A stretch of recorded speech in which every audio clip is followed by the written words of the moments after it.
Selamat pagi teman-teman sekalian. Kita masih membahas mengenai filsafat Hegel. Jadi filsafat Hegel ini berusaha untuk memahami tentang roh atau geist atau dasar atau prinsip dasar yang melingkupi segala sesuatu, yang memberikan kesadaran, yang berpikir dan berkembang bersama sejarah, masyarakat, dan budaya. Jadi disebut dengan idealisme ini karena ada menurut Hegel ide yang melingkupi, yang memberikan kesadaran kepada segala sesuatu di dunia ini gitu kan. Jadi ada roh gitu kan. Roh yang memberikan kesadaran kepada manusia. Manusia ini adalah manifestasi dari roh itu sendiri. Manusia atau subjek yang berkesadaran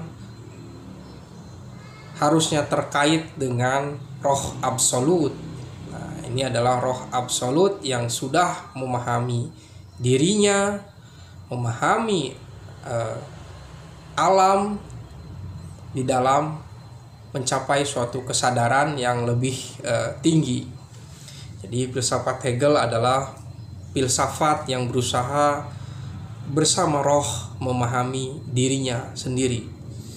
Jadi roh ini saya katakan tadi sebagai prinsip dasar yang melingkupi segala sesuatu, yang berkembang bersama masyarakat, sejarah, dan kesadaran manusia itu sendiri. Hegel menginginkan suatu sistem filsafat yang bersifat menyeluruh, dikaitkan dengan realitas.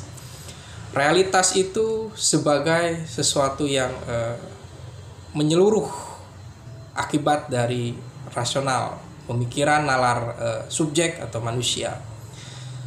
Dikatakan yang rasional itu adalah real, yang real itu adalah rasional. Sesuatu yang bersifat real itu maka dia adalah keseluruhan. Sesuatu yang masih pemahaman mengenai bagian-bagian mengenai sesuatu itu belum real. Nah, ini dikaitkan dengan keseluruhan total ide. Di dalam pemikiran Immanuel Kant dijelaskan bahwa kita hanya bisa memahami tentang fenomena atau penampakan-penampakan yang hadir kepada diri kita, kemudian rasionalitas atau nalar kita yang memahami fenomena yang nampak itu. Tetapi bagi Kant ada sesuatu yang tidak bisa kita pahami atau kita bisa jelaskan, itu disebut dengan noumena, sesuatu yang ada atau yang pada dirinya sendiri gitu, sesuatu yang das Ding an sich. Ada sesuatu yang tidak bisa dipahami oleh nalar. Nah, bagi Hegel proses memahami sesuatu yang ada dan tiada itu harus selalu bersintesis. Jangan sampai dipahami kita tidak bisa memahami sesuatu pada dirinya sendiri. Dan hal inilah yang dijelaskan oleh Hegel tentang bahwa roh adalah pemahaman, roh berkembang untuk memahami dirinya sendiri. Ini adalah mengenai ide. Makanya di dalam filsafat Hegel ada pemahaman mengenai filsafat terbagi menjadi logika. Di sini adalah ide murni, konsep murni. Nah, kemudian ada filsafat alam. Filsafat alam adalah ide mengenai suatu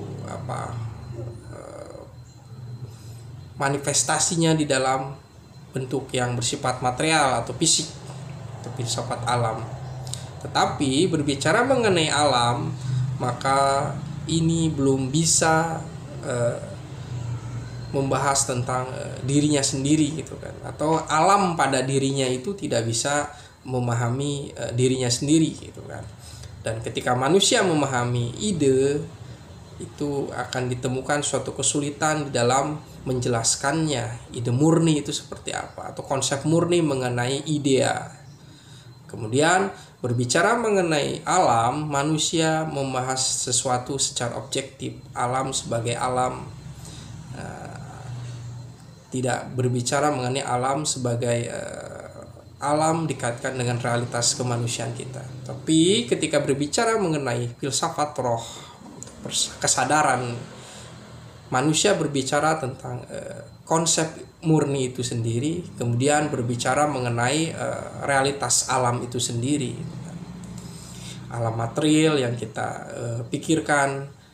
Ini menjadi suatu sintesis bahwa pemikiran itu adalah terkait dengan ide-ide murni, misalnya di dalam logika, kemudian berbicara tentang alam ini, ya. Kemudian dikaitkan dengan filsafat roh ini adalah